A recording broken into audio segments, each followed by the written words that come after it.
உலகெங்கும் வாழும் முருக பக்தர்கள் அனைவருக்கும் அன்பான வணக்கம். இன்னைக்கு மகா கந்த சஷ்டியினுடைய முதல் நாள் துவக்கம். அடியேன் காலையில் திருச்செந்தூரில் முருகப்பெருமான விஸ்வரூபத்தில் தரிசனம் பண்ணி பக்தர்களினுடைய வேண்டுதல் அனைத்தும் நிறைவேறணும் அப்படின்னு அவர்கிட்ட பிரார்த்தனை பண்ணிட்டு நேராக உங்களுக்கு இந்த தகவலை கொடுக்குறேன். பொதுவாக முருகப்பெருமானுடைய தரிசனத்தில் விஸ்வரூப தரிசனம் அப்படிங்கிறது ரொம்ப ரொம்ப விசேஷமானது. நம்ம யூடியூப் சேனல்லையே அதை பற்றி நான் தனியாகவே பதிவே கொடுத்துருக்கேன். முருகனை அதிகாலை நேரத்தில் அந்த விஸ்வரூபத்தில் தரிசனம் பண்ணுகிற போது நம்ம வேண்டிய வண்ணமாக சுவாமி நமக்கு அருள்வார். இந்த மகா கந்த சஷ்டியில் பல்லாயிரக்கணக்கான பக்தர்கள் விரதம் இருந்து வழிபடக்கூடியோருக்கு பல வேண்டுதல்கள் இருக்குது. உங்கள் எல்லாருடைய வேண்டுதலும் பலிக்கணும் அப்படின்னு இன்னைக்கு நான் முருகப்பெருமான் கிட்ட என்னுடைய விண்ணப்பத்தை வச்சுருக்கேன்.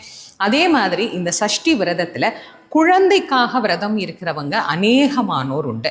நம்முடைய வீடியோ கமெண்ட்ஸ்லேயே நான் பார்க்குறேன், நிறைய பேர் சொல்கிறீங்க